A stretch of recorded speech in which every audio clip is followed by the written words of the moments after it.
तो friends, America के Florida राज्य में एक कस्बा है जिसका नाम है लेंटाना। तो पहाड़ों में इसे कुरी कहा जाता है, जो पौधा होता है, आपने देखा भी होगा।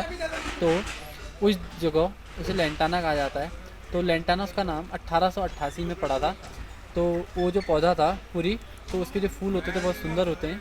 तो फूल के वजह से वहाँ का प्राइस जो था उसका 100 साल पहले $1.5 या $1 के बीच में बिकता था वो पौधा। तो उस समय जो फॉरेनर्स थे, अंग्रेज़ लोग थे, तो 100 साल पहले उसे इंडिया में लाए थे।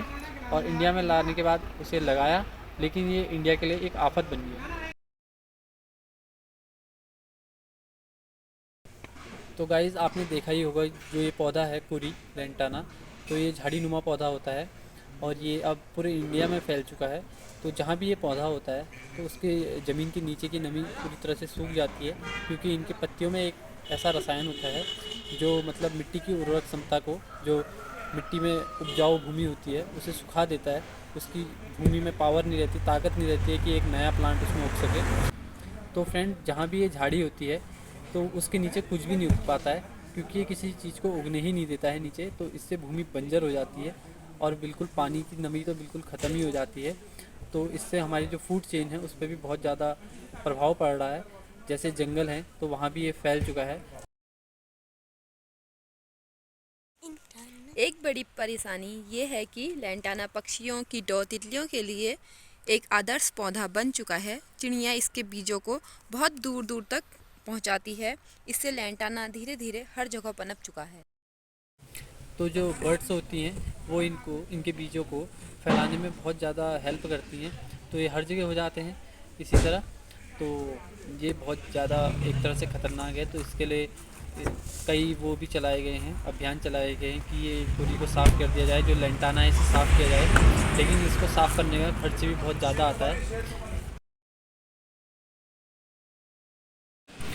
तो फ्रेंड, इसके जो पत्तियाँ होती हैं ना कोई जानवर खाता है, ना कोई जीव खाता है।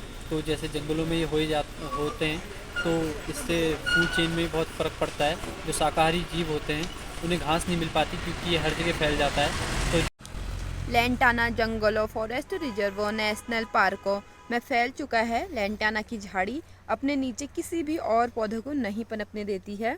इसका असर जंगलों में फूड चेन में भी पड़ रहा है। वनस्पति के तलाश में वन्य जीव अब शहर व गांव की ओर आ रहे हैं। कई जगहों पर वन्य जीव व इंसानों के टकराव के मामले सामने आ रहे हैं। तो फ्रेंड, इस पौधे को कोई भी नहीं खाता है, कोई भी जीव जंतु नहीं खाता है। इसके पत्तियाँ, तना कोई भी काम नहीं आते, क्योंकि इस पर कांटे होते हैं। तो इसे कोई भी जीव नहीं खाता है। तो जंगलों में भी जो जानवर होते हैं वो भी इस पौधे को बिल्कुल इस्तेमाल नहीं करते, खाते नहीं हैं। 50 से ज़्यादा प्रकार के लैंटाना अमेरिका और यूरोप में उतना ज़्यादा दिक्कत नहीं दे रहा है, क्योंकि वहाँ ज़्यादा ठंडा होता है। तो उसमें ये पौधा सर्वाइव नहीं कर पाता है, ठंडे के कारण यह पौधा नष्ट हो जाता है। लेकिन यहाँ का टेम्परेचर लगभग एक जैसा रहने के कारण यहाँ ये पौधा बहुत अच्छे से फलता फूलता है। गाय, भैंस और अन्य जानवरों के अलावा ये इंसानों के लिए भी बहुत खतरनाक है। जानवरों में इसकी पत्तियाँ फूड पॉइजनिंग फैलाती हैं और इंसानों में इसके बीज जान भी ले सकते हैं। तो गाइस, लेंटाना का अलग अलग जगह पहुंचना प्रकृति में एक बदलाव का संकेत भी है। आप देख ही रहे हैं, जैसे फूड चेन में भी बहुत फ़र्क पड़ चुका है और हर जगह ये मिलता है। तो ये भी प्रकृति के लिए एक नुकसानदायक है, क्योंकि प्रकृति को अपना संतुलन हमेशा बनाए रखना चाहिए।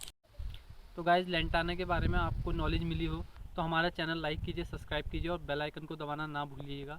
वैसे तो आपने ये पौधा हर जगह देखा होगा, लेकिन इसके बारे में इतनी नॉलेज आपको शायद ही कहीं मिली हो। तो अगर वीडियो अच्छी लगी हो तो लाइक कर दीजिएगा।